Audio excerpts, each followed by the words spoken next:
lovely people. Kitten.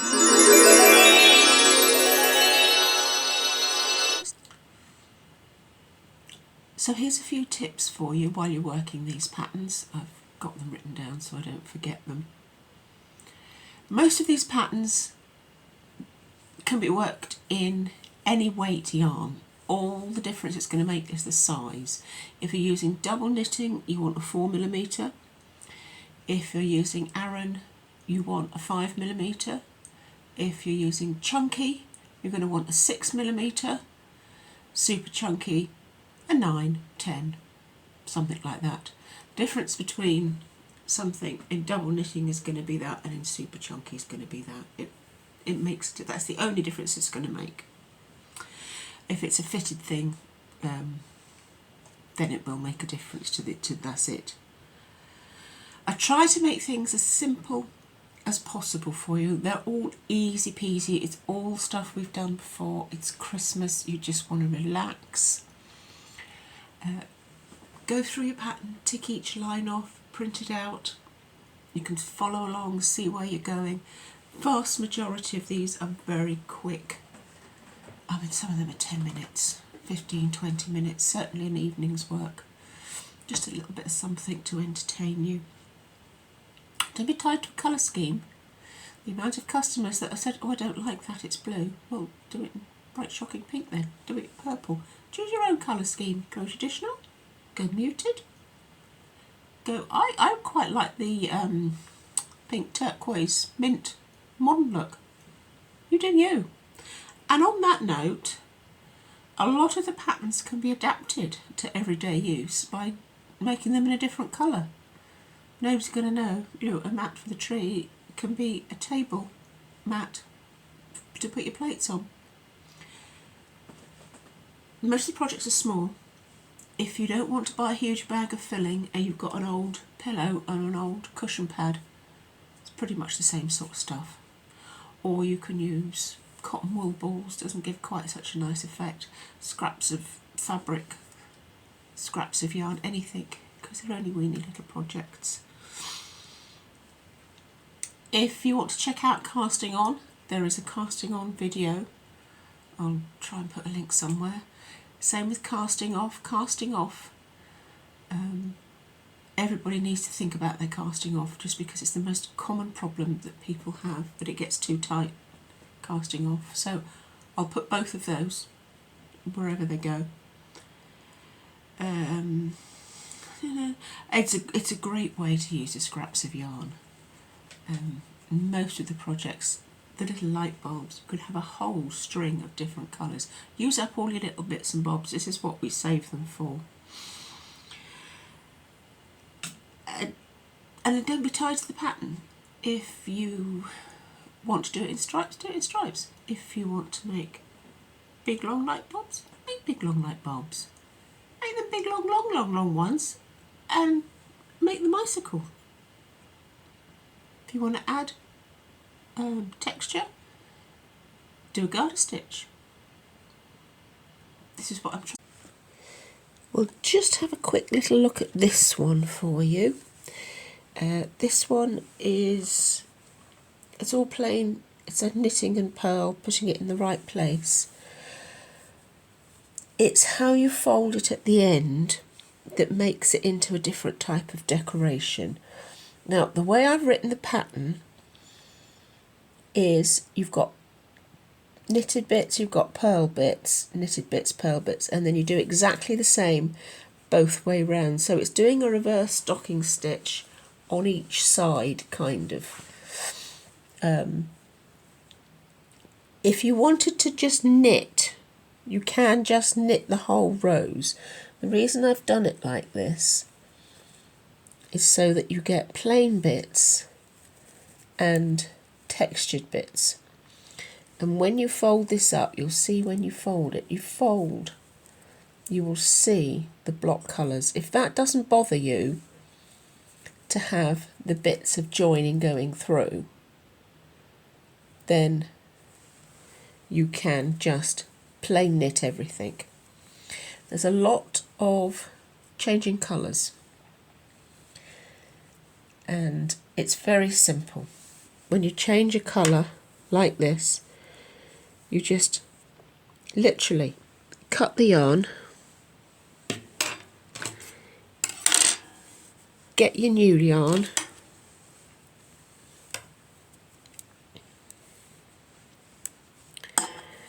start, leave a decent bit of a tail,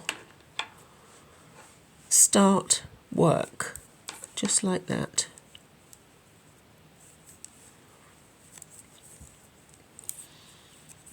Remember that you've got a loose end there, which is vulnerable. So when you get a little way along, stop, go back to your ends, tie a single knot, pull it tight, and then just carry on with your knitting. When you get to cast off, you can just thread all those through, sew all your tails in, and they'll just vanish. Sew each colour into the right colour a few stitches. That'll be more than adequate to hold it. That's all you have to do for changing colour. Now you have several choices how you make this ribbon strip up.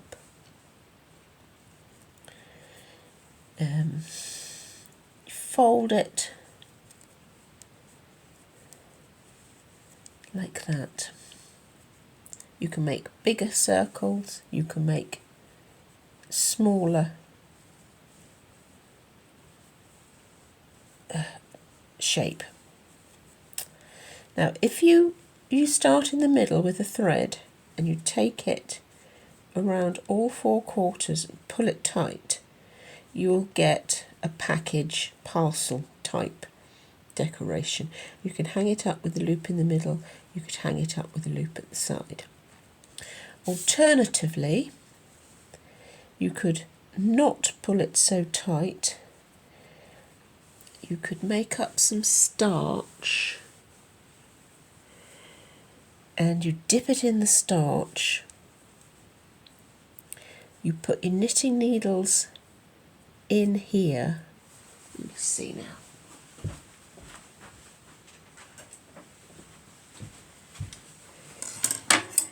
Get your knitting needles as big as you've got.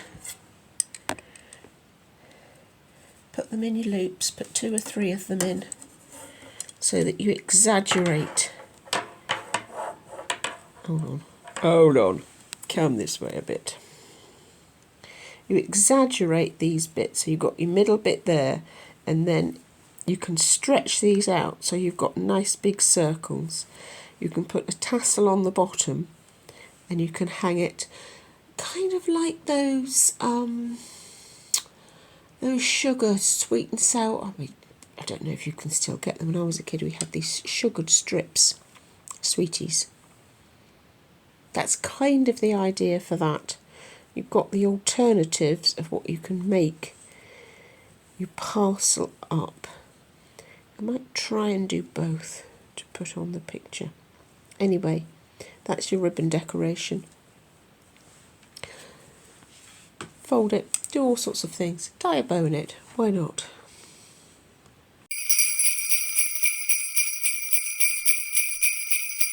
Is our tree mat.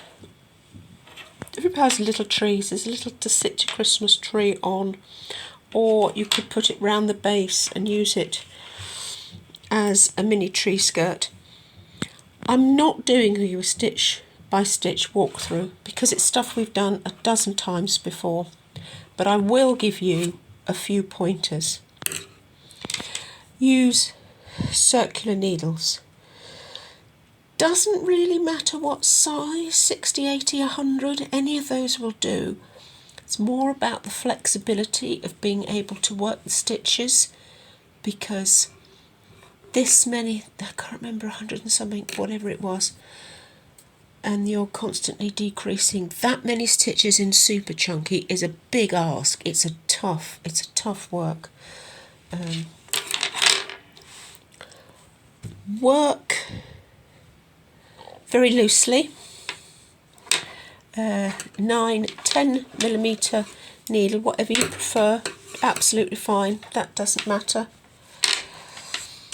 When you get to your final decrease, cut off with a long strand, take that through there, pull it really tight and secure it. Don't try to sew it up with that. Sew it up with something much finer down the sides. If you don't want to sew it up, if you want to use it so you can wrap it round your tree trunk, cast off here and leave it loose, and then just sew all these tails in, tuck these tails out of the side. You can work it in any colour for any time of the year. It's a really fun project. That's your little Christmas tree mat.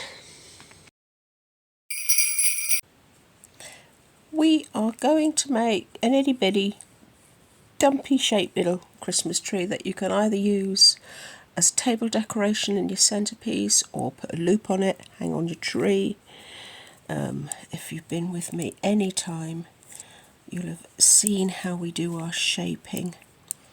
We're going to cast on 8, 3, 4,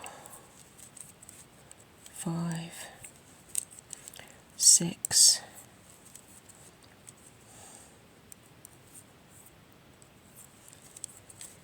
7, 8, and work a row. There's a really good video on the channel about toy shaping, how we do this, knitting to the front, back and knitting 2 together, how to space them out to create your 3-dimensional shapes. I think probably the majority of knitting is either babies or toys these days. We're going to knit into the front and then the back of each stitch, so we're going to suddenly double the quantity. Front, back, keep it loose, keep it relaxed. Front, bring it right round, put it into the back. Front, right round, put it into the back. Front, back, front,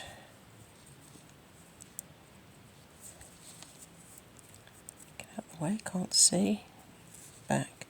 Do this in any colour you fancy. I've got a sparkly, I think it's Twinkle, the James Brett sparkly one. They have reduced the colours drastically, but they still do the traditional Christmas colours, red, green, white, and this is their weight, something a little bit different. So you shall have 16, and we're going to purl on the way back. 1, 2, 3, 4, 5, 6, 7, 8, 9, 10, 16.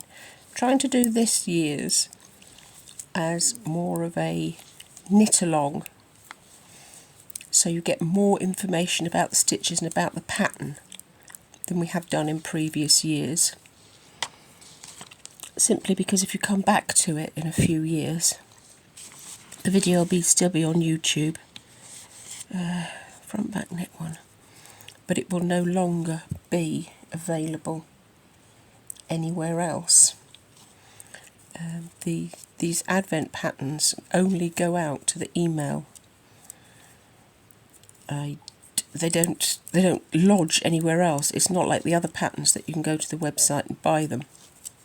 I don't even have all of them, I have to admit. That was never the idea, to keep them. It was a special just for email subscribers. So I thought this year I'd make it more of a knit along.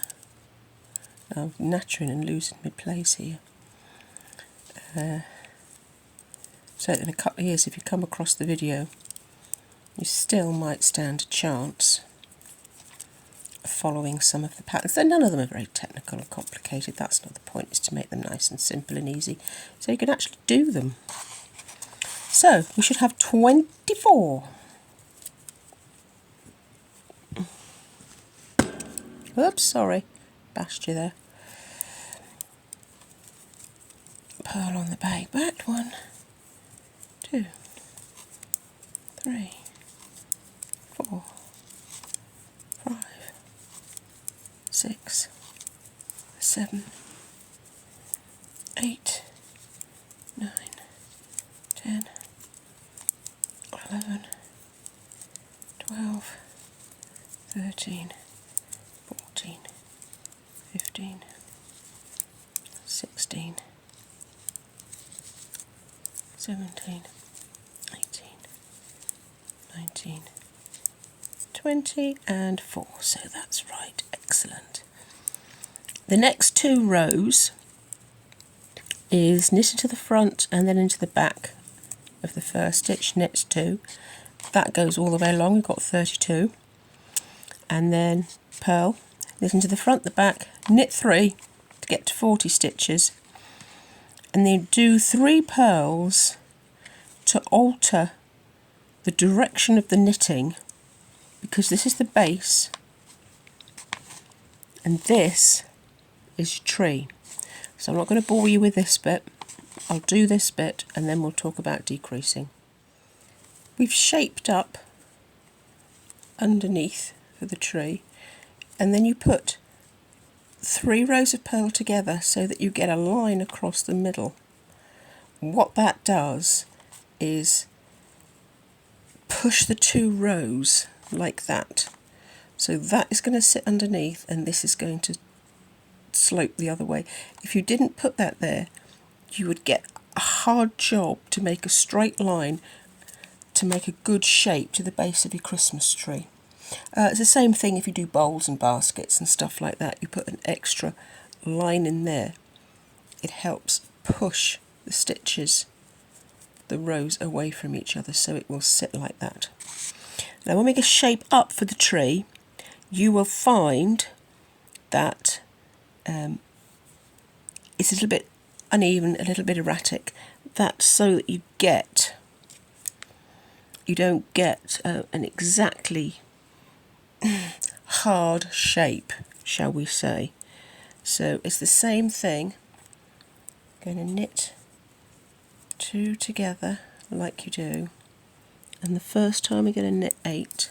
1, 2, 3, 4, 5, 6, 7, 8, 2 together, and it is literally needle through both, 2 together, and then we're going to do 8.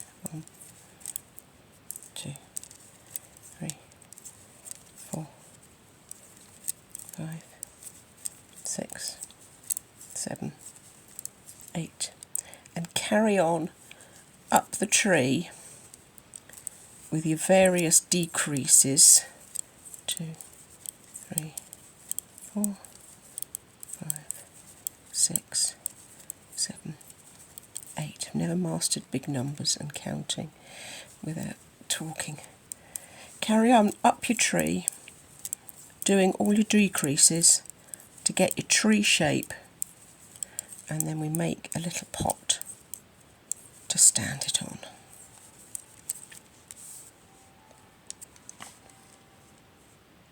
Your little base for your tree starts off in a very similar way. You're going to make a flat bit for it to actually stand on the shelf for. So you're going to cast on your 8. You're going to purl your first row. Gives you a bit of breathing space. Gives the stitches a bit of somewhere to go before you pull them too tight, because this pattern's a very soft look to this tree. I didn't want anything hard and pointy. That's quite simple, you can make that up yourself. And then we knit into the front of the back just as before. Front, take it round to the back, front. This is just a scrap of brown variegated that I found in the box. I believe it's an old King Cole one, and I believe it's a splash one that no longer exists. I think they've drastically... I've lost touch with what King Cole have been doing. But I don't... and it's fun because it's variegated, but anything, brown pot, red pot, anything you fancy. So you're going to do a couple of rows increasing, then you've got a straight band to go round your pot, and then you pull it in a tiny bit and cast off so you've got an open bit for your tree. We'll finish that up and then I'll show you how to put it together. Here's our finished tree pieces. You can see how this gives it this, pushes it direction, makes it fold under neatly. So we sewed up down the sides, we stuff our tree. This is our pot we've sewn round here. Fill our little pot of stuffing. Once this is done and finished, this goes on the bottom here, and that's your tree ready to decorate. Fun thought. Put that on one of our flat mat pieces and you've got a wizard's hat. Just saying, just saying. That's your tree.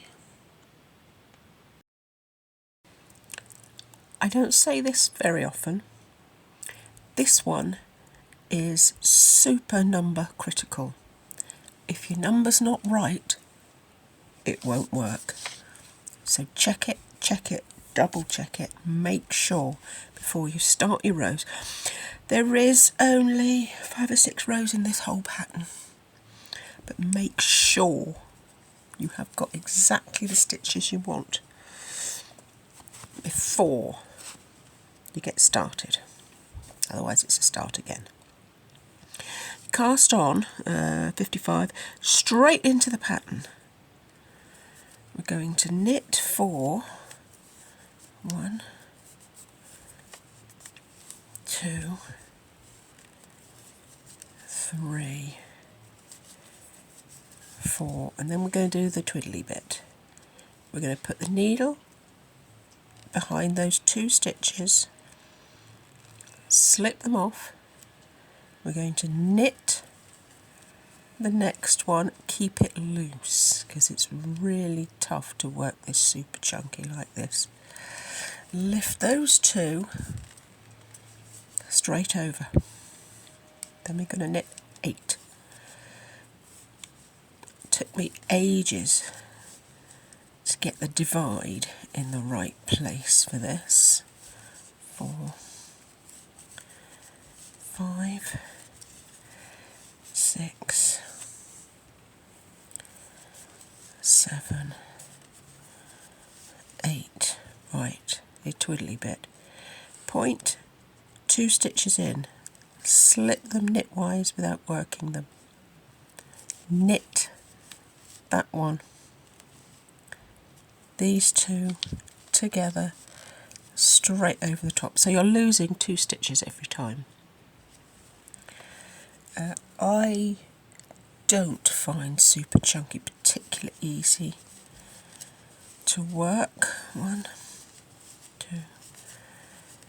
3, 4. It could just be my hands. My hands are particularly sore at the moment. 8. So I need to keep taking breaks. I actually worked it in this, did the maths and worked it in smaller because I kept getting it wrong. Behind the 2, slip them straight over. knit one. But I have to say, 2 over, it really does go up quickly.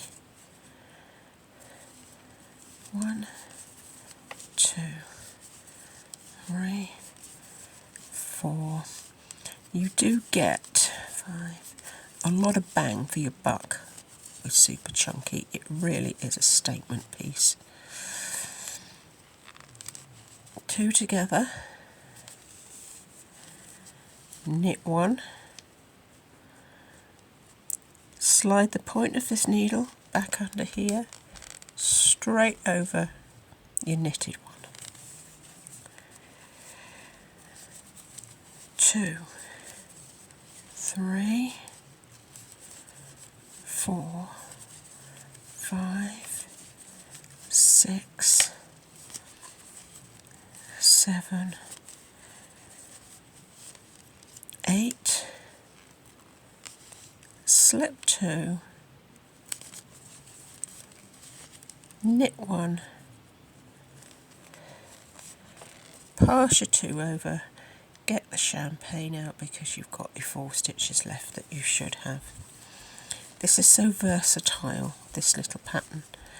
You could do so much with it. It's just shapes. You can make 2 and stuff it. All sorts of hangers, decorate it. Yeah, you do get a lot of show with Super Chunky, and it hides a lot of sins as well. Right. We are now going to do a purl row, and we're straight back on with the pattern again. There's no breaks in this, there's no rest rows, which is why you need to relax, keep it loose. 1, 2, 3. This is where you bunched it all together in the last row, so it's in the middle of where you're working again this row. Slip your 2 off purl, work your purl, and somehow wiggle your needle in, pull the 2 over together. 1, 2, 3, 4, 5, 6. Keep it loose, loose, loose. This pattern is all about this detail.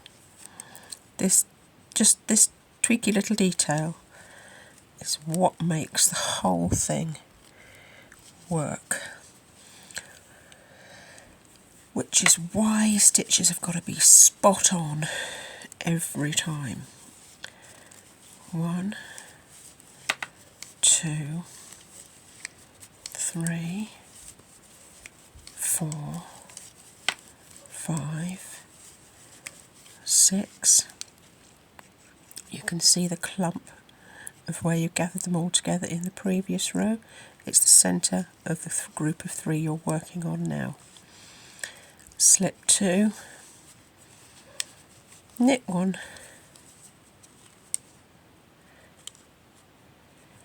if you're not used to looking at a pattern and knowing where your stitches sit, then just count them each row before you start. It doesn't take a minute. 1, 2, 3, 4, 5, 6, slip, knit, find them in the back, wring them. I just gave that a little extra tug to tighten that stitch to pull it through under there. So just, yeah. Last one, that's the end of the row already. 1, 2, 3, 4, 5, 6, slip 2, knit 1,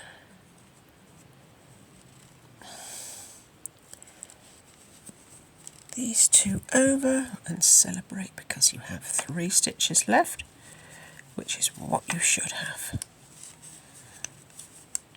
And that really is your pattern.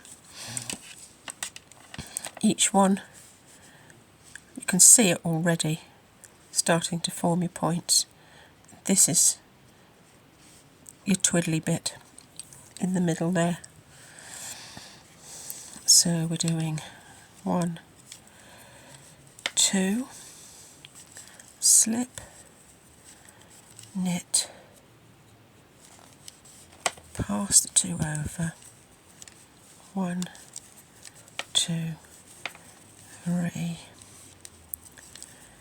4, slip, knit,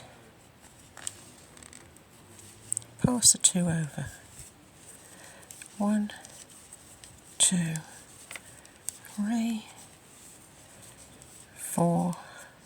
See again, there's your 3, that's where you bunched it in the last row. This is the 3 that you're decreasing on for this row. We're slipping, we're knitting, we're passing those over. So we're losing 2 stitches each time we bunch them. 1, 2, 3, 4, slip, knit, those 2 over. 1, 2, 3, 4, slip, knit, 2 over, we have 2 left. Hey, love it when it works. Right, and again, we're going to knit 1,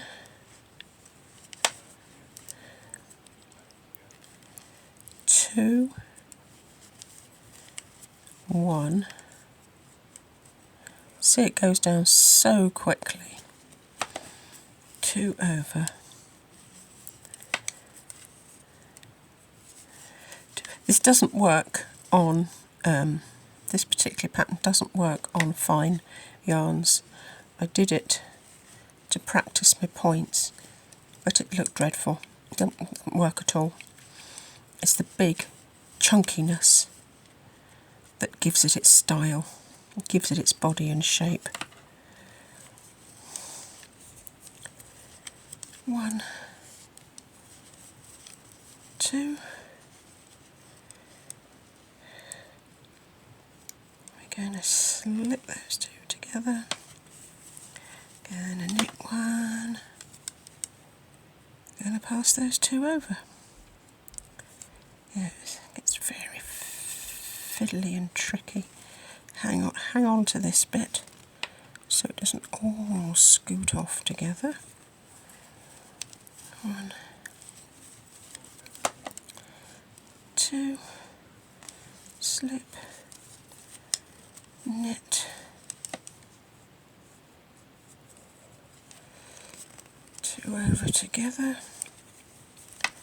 1, 2, round about now I always start to panic that we're not going to make the maths, it's not going to get to the end of the row. There's no option, if you mess the maths up it is a start again thing, I'm afraid. Knit that 1, put those 2, and you've got 1. See how it really pulls into those points. You're going to work your feature bunch all the way along, and then you're going to take a long tail, you're going to thread it back through on the loop like you do, pull it tight. The seams are in the middle of your points, stars. I wouldn't use this to join them together because it'll be too obvious, too noticeable. It's only decorative. I would use just ordinary sewing thread or embroidery thread, something very fine that you can hide in the joint, in the stitches. Make sure you do it loosely, otherwise it bunches up and looks odd. But there you go, there's your big chunky star.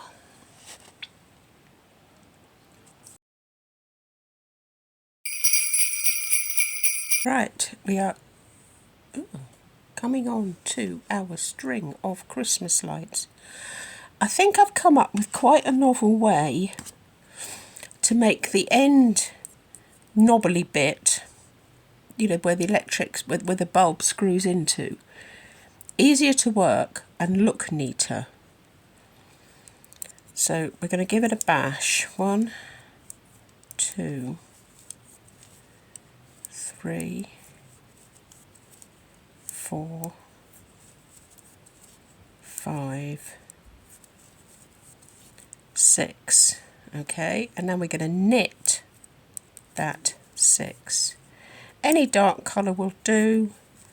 Black, dark green, dark blue, dark brown. They were traditionally black, either a black rubber or a braided cord. Now, we've knitted there, we're not going to turn the needles round. We're going to scoot them. See, I don't get on with black, you've really got to concentrate. The clocks have changed and it's getting darker and it's just so miserable, isn't it? And then we're going to pull this tight and we're going to knit them again. 1, 2, 3, 4, 5, 6, and we're going to do that again. We're going to take these and we're going to put them on this other needle to work them. Those of you jumping up and down and screaming and shouting, yep, it's an I-cord. This is how you make an I-cord. French knitting. French knitting, the traditional old-fashioned way to make cords for belts and handles and straps and things. So you put them back there and we're going to do it again. So that was 2.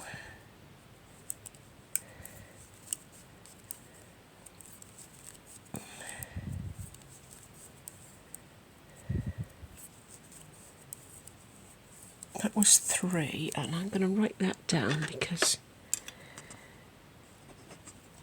I am very woozy and scatty. I have to apologise. I popped a needle. I was literally coming through to start filming this, opening a parcel, popped a nail. I have to admit I am... Oh, no, what am I doing? See? Habit. Don't do that. Habit.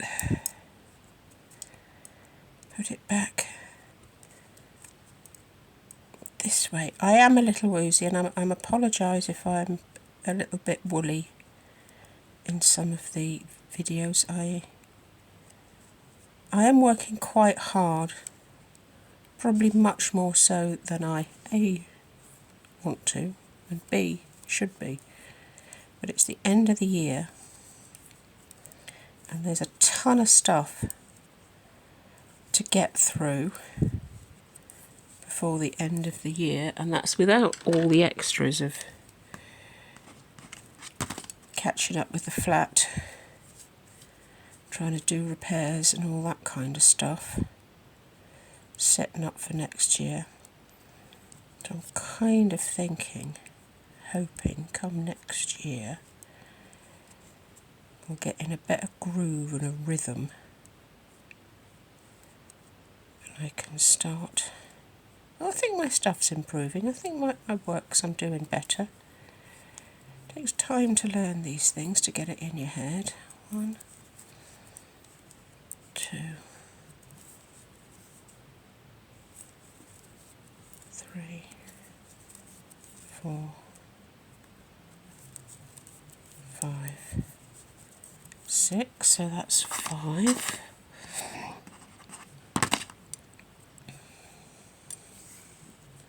It's not easy to see when I'm doing black.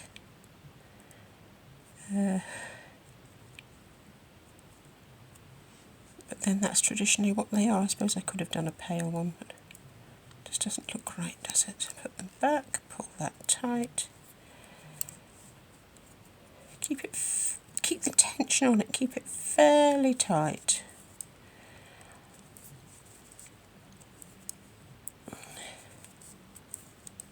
And it will pull itself around into a circle, and you'll have the bobble on the top. So that's 6. So then break the yarn. Find a pretty colour. Shall we do a gold one? Let's do a gold one. It's good for using up your bits and pieces, this.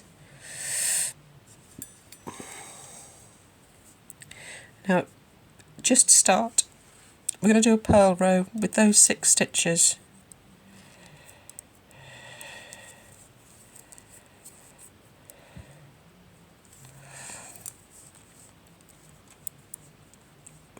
Just to get us started off.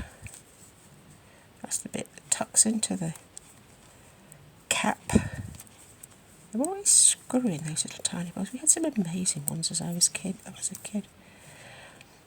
And go back and tie these two. Can't see it. There it is. Tie them together in a single knot just to anchor them. You can use this bit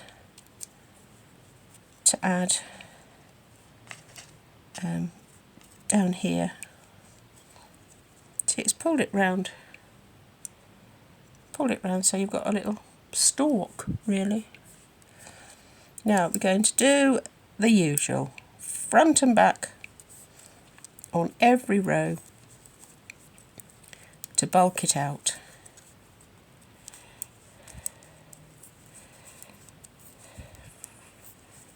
Front,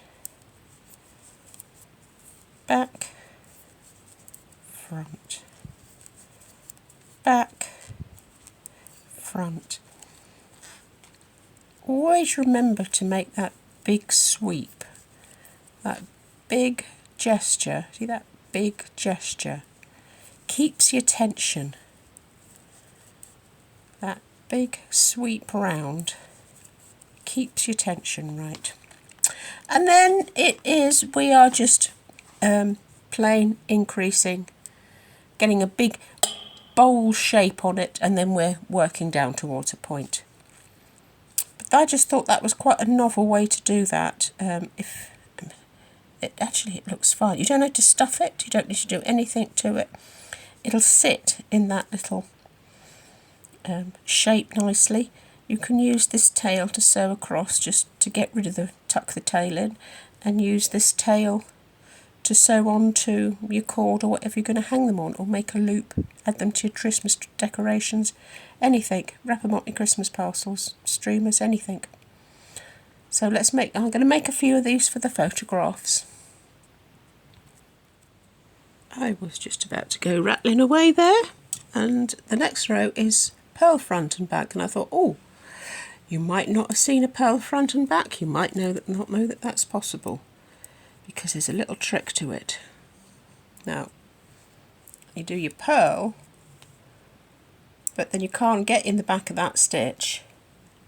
You've actually got to pick it up and bring it to the front to purl into it. So where are you? Purling into the front. You've got to just slip it out, put the point in the other way round, and that's your purl into the back. Okay, it doesn't happen very often. It usually happens because we want to increase to get the big fat round base of the Christmas bulb. So we're going purl into the front. That's your purl stitch. Forget about that. This is the one you're watching.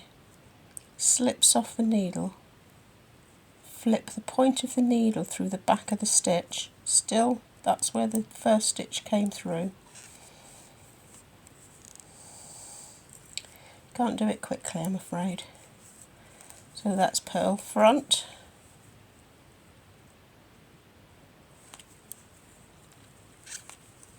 and back. And that gives you 2 big increase rows, and it'll give us that classic fat bottom shape for a bulb, and then we can decrease for the pointed taper. Okay, just thought I'd mention that. Your leaf is a little bit more fluffy. To get the centre stem effect and to get the shaping, you're going to be slipping stitches, you're going to be working different stitches in different places. It's a little bit more of a faff, and it's only a weeny little thing.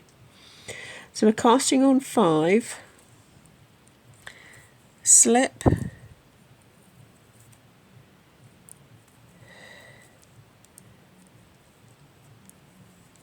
slip, come round and purl,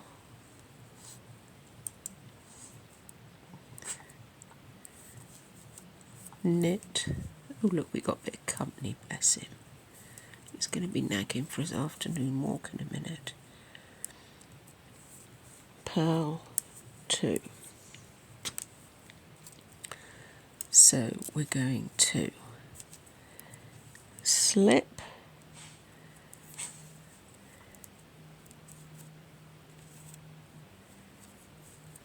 front,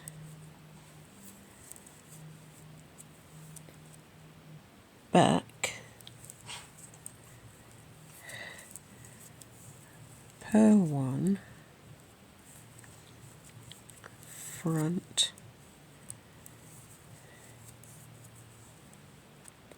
back, knit. Work your way through the pattern, cross each line off as you do it. There's quite a few lines of pattern. Then we're going to slip,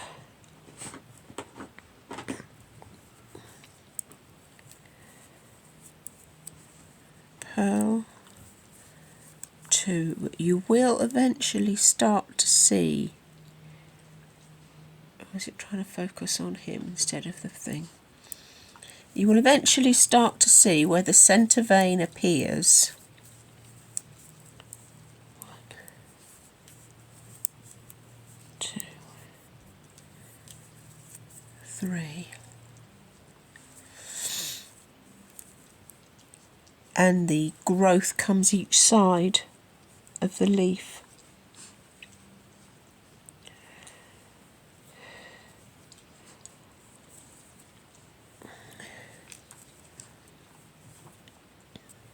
Oh, I'm struggling at the moment. So we're going to do this again. Slip,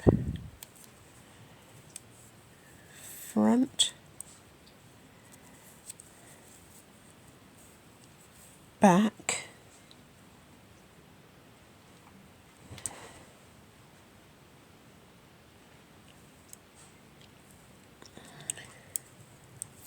front,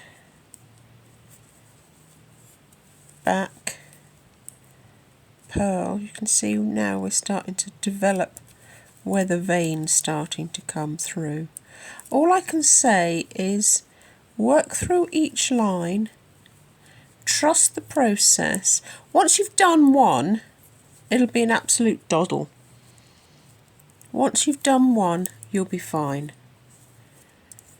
Oh, battery's going to run out anyway. Dog needs walking, battery's going to run out.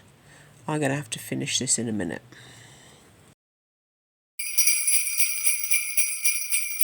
Creating the fancy bottom edge, very, very simple. You can substitute the rib on the bottom of sleeves edge for this technique. Straight swap, it will do this. The weight of it will hold it in place. Doesn't matter how many stitches, not important. Knit 1, yarn forward,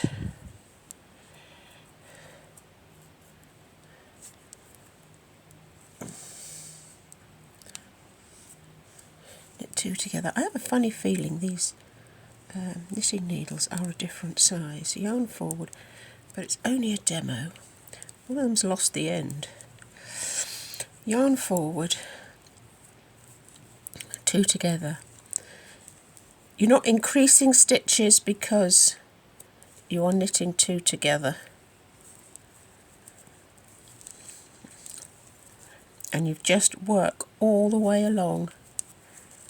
Yarn forward,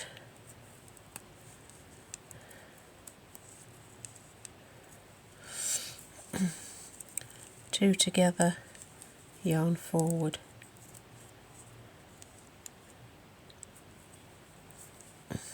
two together. This one, there's one stitch left. Doesn't, as I say, it doesn't matter how many stitches you've got left. If you've got two stitches, you could yarn forward, knit two together, or you could just knit two stitches. Same difference.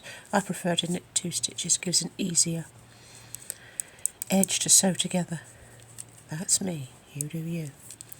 And then straight knit or purl, whatever makes the pattern, on the way back. And that's it. That will create a row of eyelets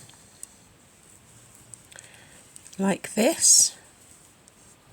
To make your picot edge, you want to fold it like that, so you get your little bumps form, and then just catch this side of your cast on edge along, and that weight will hold the hem of a jumper. It's really pretty on little girls' jumpers. It's really pretty on the ends of sleeves. That's your picot edge.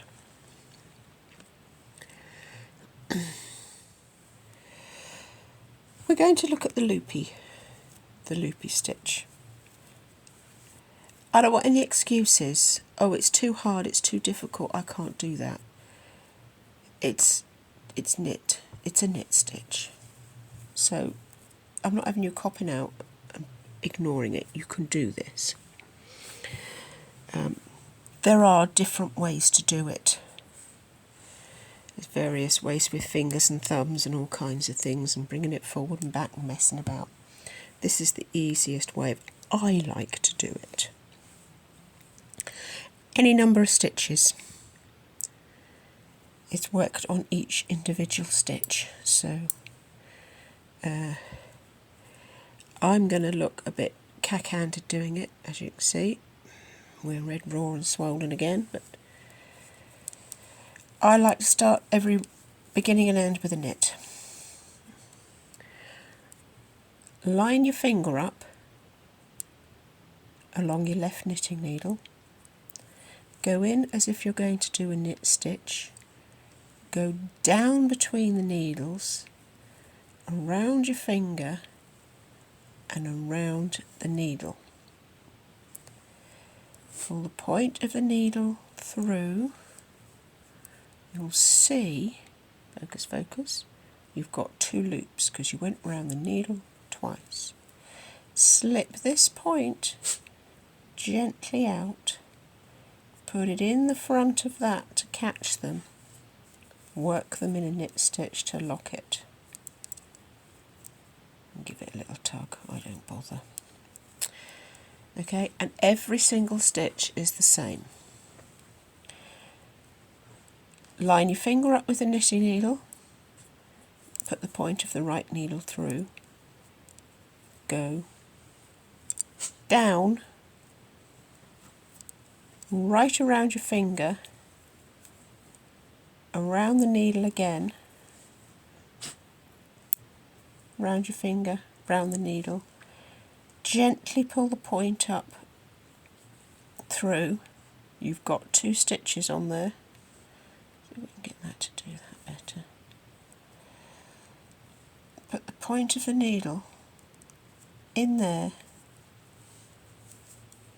work a knit stitch. Okay. Once you've mastered and you've got a bit of coordination, you can get quite fast at it. Line your finger up with the needle, point through, keep your loops out the way, down through the needle and around the finger, around the needle again, pull the point through with the 2 stitches on, slip that point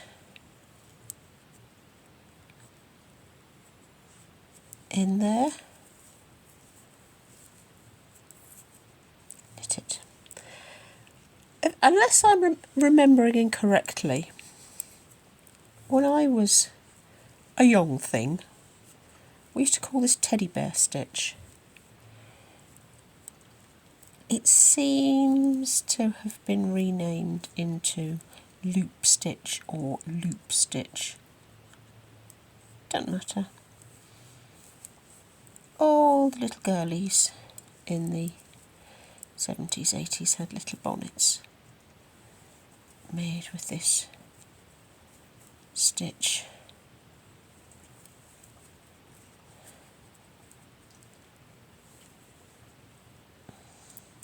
That last bit locks the 2 together, okay? Finger alongside the needle, go down through. Can you come up through and round? Yes, the finishing off is slightly different. I prefer this because the finishing off is easier. You're working on the reverse of the work. This is what would be a purl row if you were doing it that way. There's also a technique where you bring it to the front and wrap it round your thumb, which I get in the most glorious pickle with. As I say, I find this one the easiest. Just put those up there like that. Down and around, up and around the needle. Pull your 2 stitches through. Gently ease that point backwards into there and knit. See your little loops. Pull them down, tighten them up, locked. Don't cut the circles off the end and try to make fur, because it doesn't work. Just saying for a friend, you know, answering that question. Oops. Catch the 2. Needle back through there. And that. And on your way back, knit them. Straight knit stitch. You get your loopies on the front, and you get your stitches on the back. Okay, so little face in the middle, stitch across here with white yarn 2-3 times, come up through the middle and just catch them together and take the yarn back through to make a little moustache for his beard. You can go as mad as you like with his face. You can do big eyes, you can do tiny eyes, you can do pink cheeks. You do whatever you fancy. Turn the hem under, join at the back, and then you can tuck your napkins and your cutlery and you're ready to dish them out at the dinner table. Simples.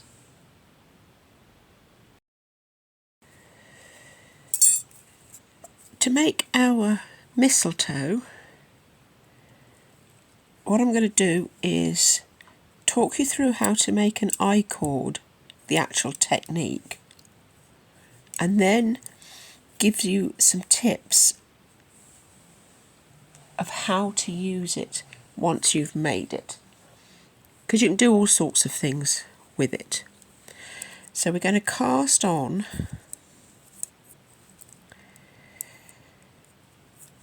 it. Will work with any small number of stitches. It is very, very fiddly with 4.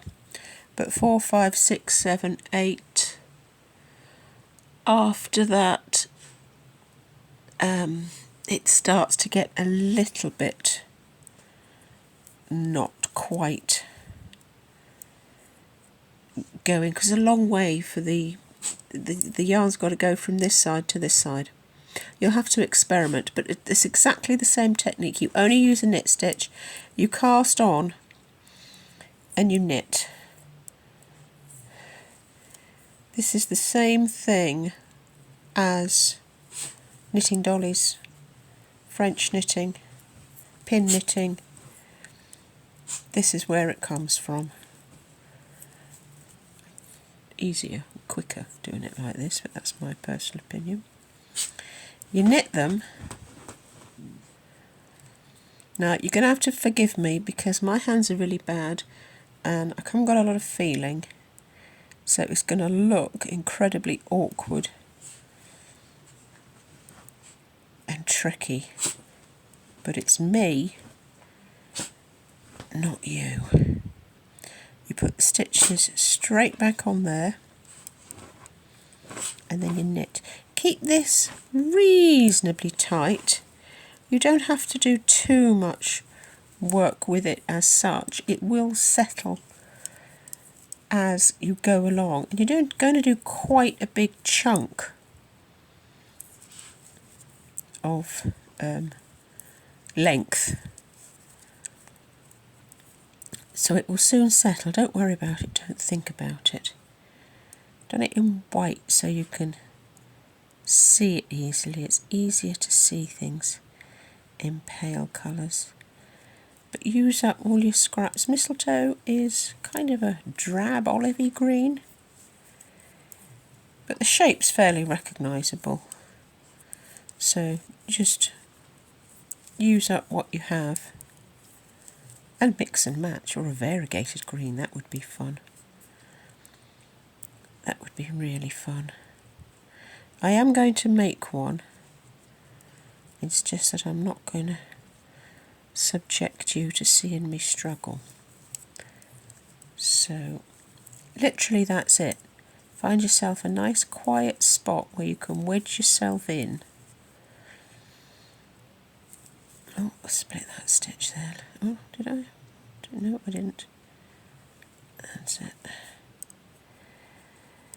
Yeah, find a nice quiet spot where you can wedge yourself in. Keep your hands fairly steady and even.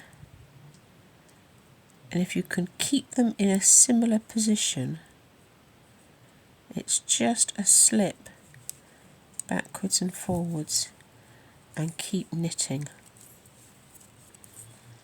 It's incredible how it does actually go round, and you would never know. You don't get a ladder or a gap at the back of this. It does just make itself go round. And if you do a Google image search for things made with French knitting, things made with I-cords, people just make the most incredible. They're wonderful for toys. You can wrap round and round and round. Table mats are easier. I've seen the most amazing bags of all the weird things. I did a big wreath a couple of years ago. I did a bigger wreath. Chunky or super chunky, I can't remember. And as many stitches as I could manage. I did 3 and then I plaited them together. Looked absolutely fabulous. But it's thinking around just, oh well, it's just a string of cord. What do we do with it? It's a starting point in its own right for all sorts of other projects. And that's it. You're bored watching me yet? That's it. We're just going to go backwards and forwards and backwards and forwards.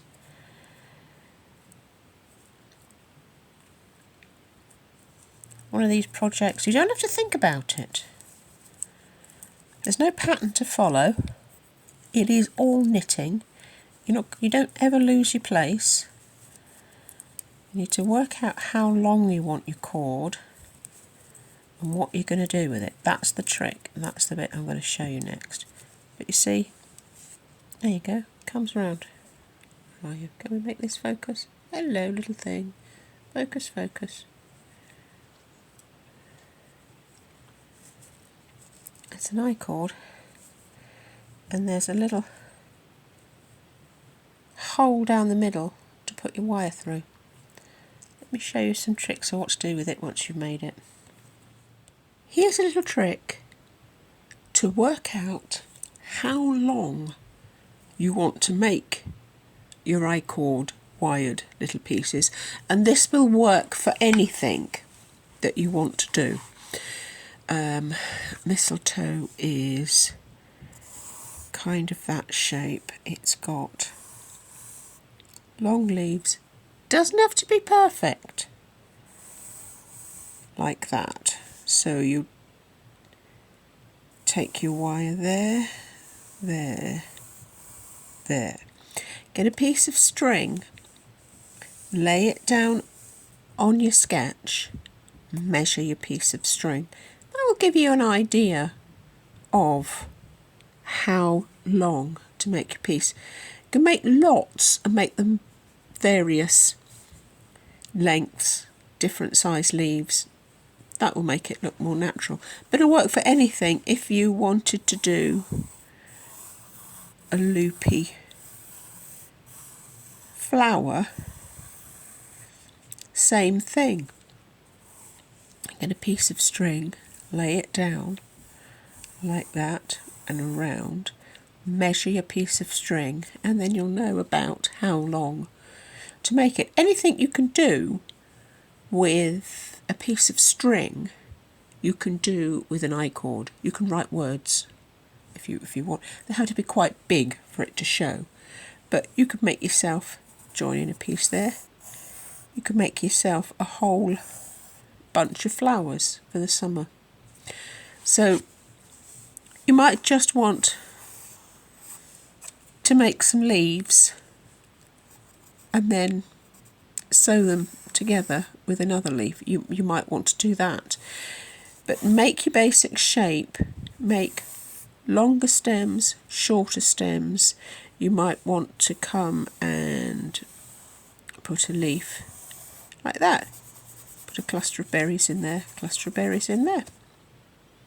That's how you work out roughly what to do with your I-cord. And don't forget, you're working with aluminium wire. It's very forgiving. Once you tie it and push it around into shape, if you don't like it, you can take it out again. Unless you really, really, really work it in one place, you're not going to break it. Any kinks and bumps aren't going to show because they're hidden by the outer knitted wrapping. So make lots of branches. Before you cast off, you'll want some wire. This is a little bit on the thin side really, but it's what I've got. 2mm aluminium wire is probably the best. Curl the end over. That'll stop it poking through the gap, and then you just feed your wire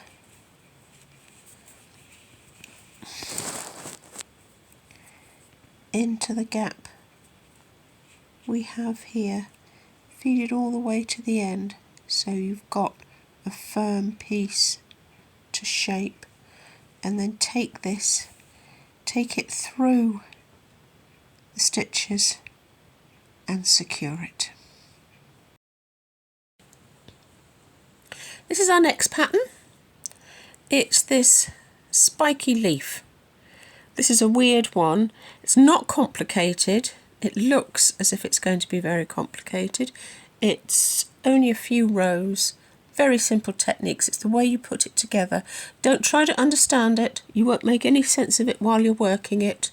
Just follow the directions exactly as they come, and you will end up with your leaves. Make them all in different colours and make your own little holly bush. Right, so as I said, this is very much a trust the process.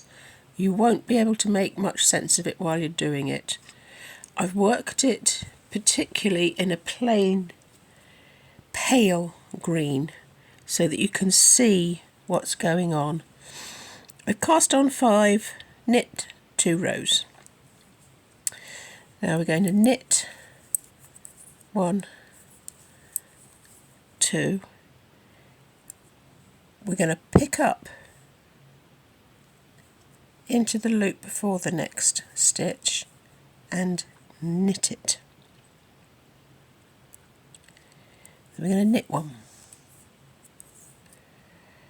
Then we're going to pick up the loop before the next stitch and we're going to knit 2. Okay, There isn't all that many rows to this, so we can easily do it together. We're going to knit 3. 1, 2, 3. We're going to come round, we're going to purl 1, and then we're going to knit 1, 2, 3, row 5. We're going to knit 3. 1, 2, 3. We're going to pick up the loop in front of the next stitch. There, see that? Put the needle in there and knit it. We're going to knit 1 and we're going to pick this up here and then we're going to knit the last 3. 1, 2, 3. Sit in your quiet time and you make a whole batch of these in loads of different shades of green and then you can decide what to do with them. We are going to knit 4. 1, 2, 3, 4. We're going to purl the centre one and we're going to knit 4. 1, 2, 3, 4. Yes, I do always count out loud. You can imagine me sitting here doing all my counting. Row 7, I'm going to cast off 2 stitches. So, 1,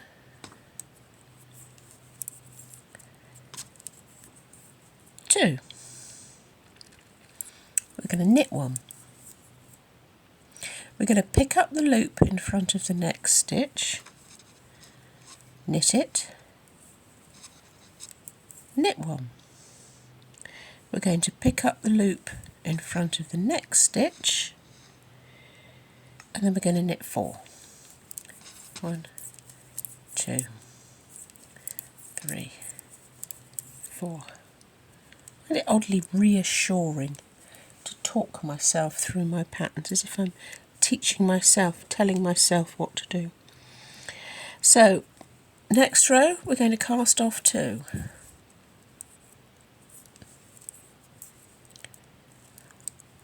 1, 2. We're going to knit 2. 1, 2. We're going to purl 1 and we're going to knit 3. It's always a joy when you get to the end and you've got the right number of finishing stitches. So we are now on row 9. We're going to knit 3. 1, 2, 3. We're going to pick up the loop in front of the next stitch and knit into it. We're going to knit 1. We're going to pick up that loop and then we're going to knit 3. 1, 2, 3. Row 10, knit 4. 1, 2, 3, 4, purl 1. I do use my thumb a lot to steady my needles. I don't know if that's a me thing or if everybody does it. I haven't actually sat and knitted with a lot of people, so I'm not sure. Row 11, we're going to cast off 2. So 1, 2. We're going to knit 1. We're going to pick up the loop there. We're going to knit 1. Now you can start it, see it starting to develop. Pick up the loop there, and we're going to knit 4. 1, 2, 3, 4.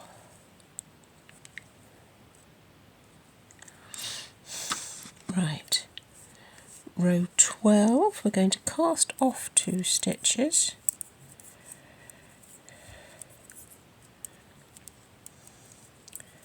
One,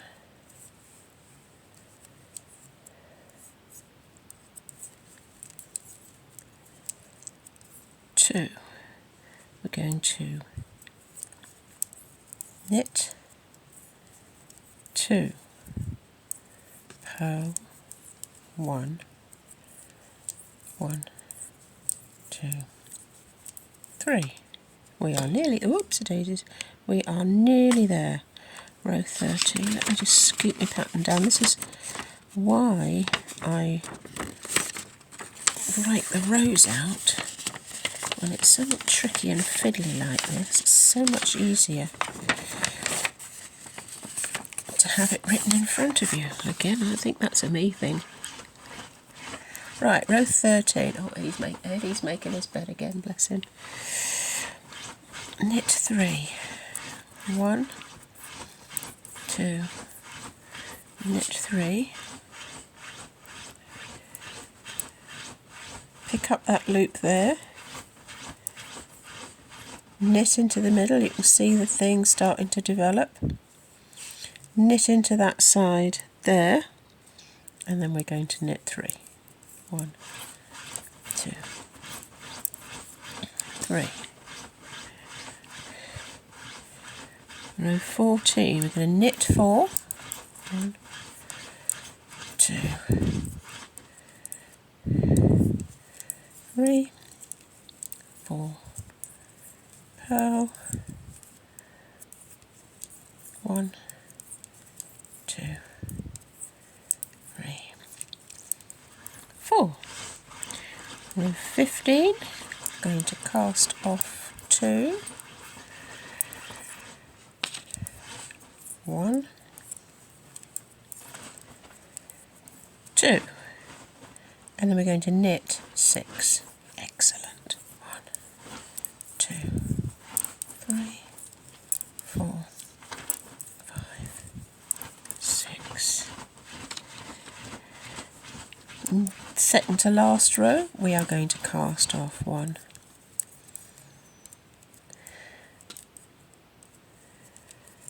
1, 2. Slip the next stitch to the other needle without working it. Knit the next 2 stitches together.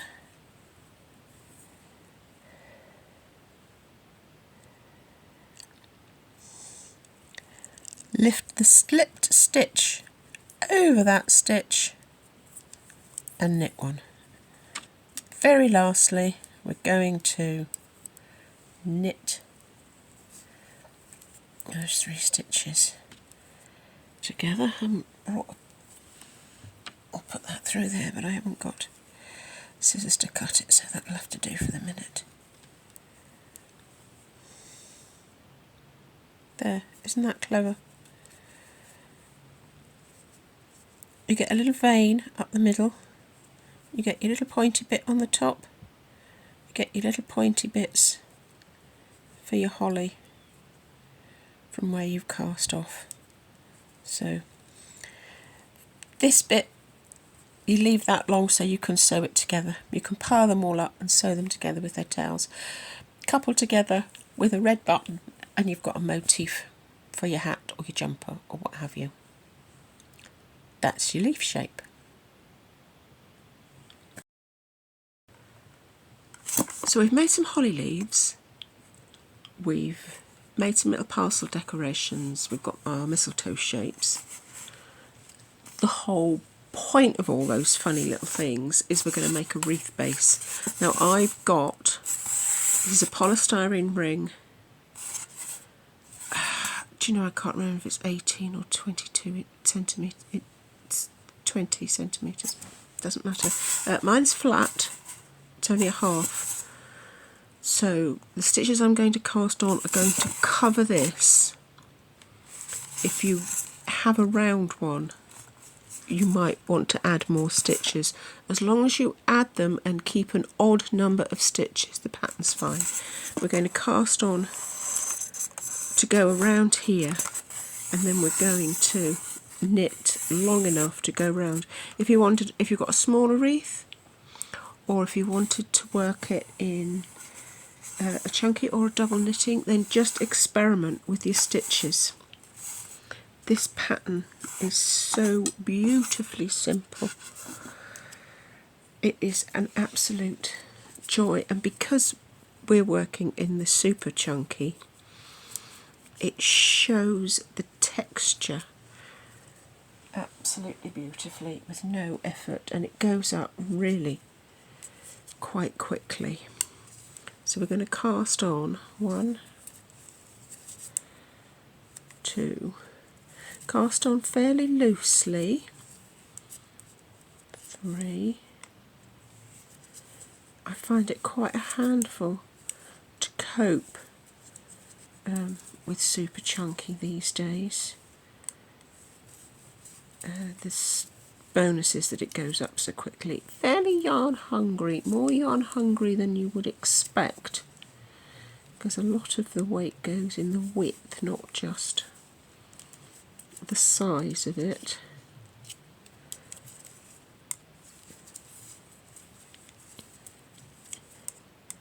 You can always, if you're doing your own wreath, you can always experiment with how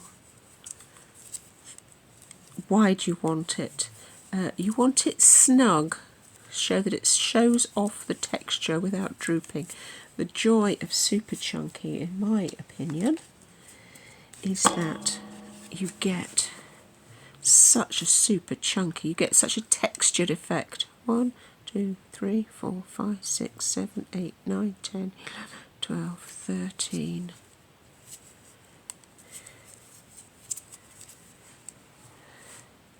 14,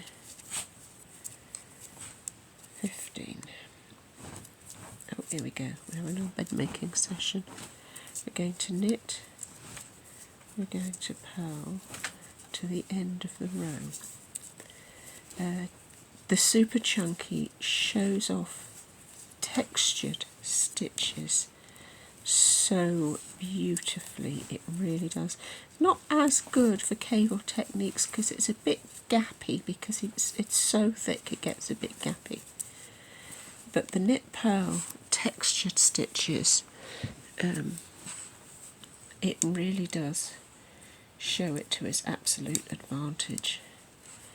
It really does. And this pattern is so simple. You don't have to think about it, really. You know me, I'm not a believer in working hard for it.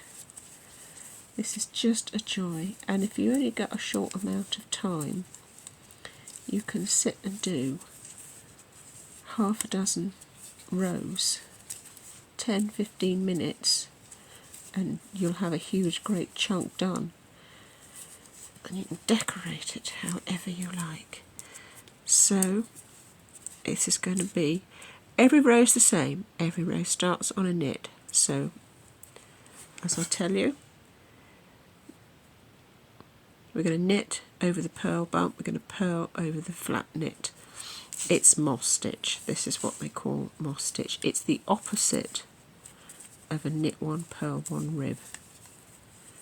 You're making a checkerboard effect. There's your bump.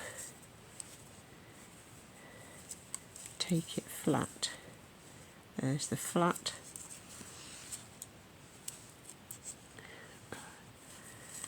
Bring it forward. And that's it. That's it. Just gently plod along.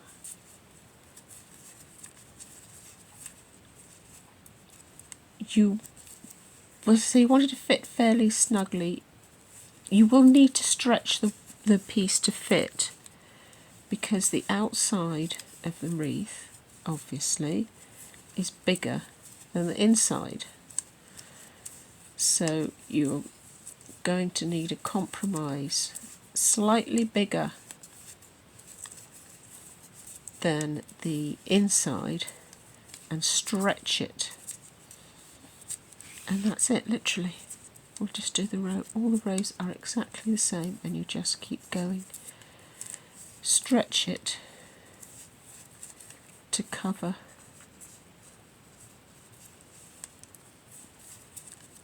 the outside. Join the short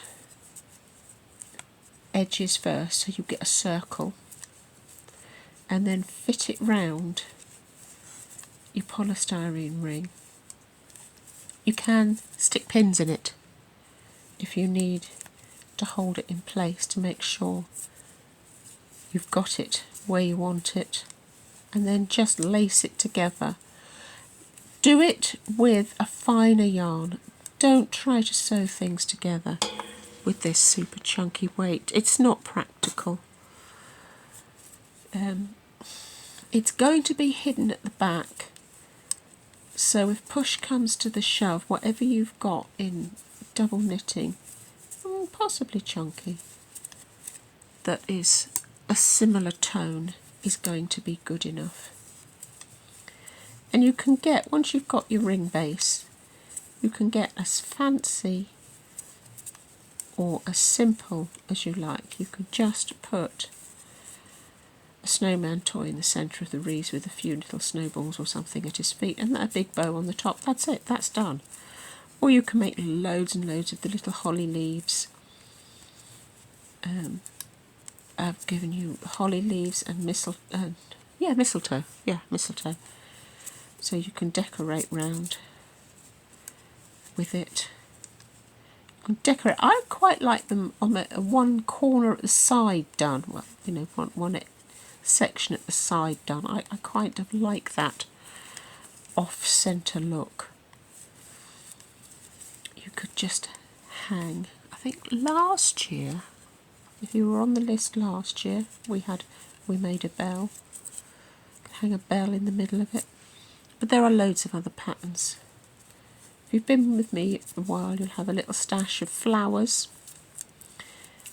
You can make flowers for a spring wreath, put it on a green background, make lots of flowers. You can do these for any time of the year. Make all different browns and green leaves and do an autumn one. You know, the possibility is endless for this kind of thing. I do encourage you to not look at the picture so much, but to think of the colour, what you can do with it. This is a good old year, all-rounder. You know, baby showers. You could do it in pink or blue with little things for a baby shower. Hang it on your front door when you're having a baby shower. Or whites for weddings, anything. But you see how you get such a gorgeous texture with the super chunky. So that's going to wrap round there. Keep going until you've got enough so that when you slightly stretch it, it fits. Join these two edges together first and then wrap it, pin it if you need to, and make your wreath shape. Very simple, super quick, so versatile. You could do so much with this.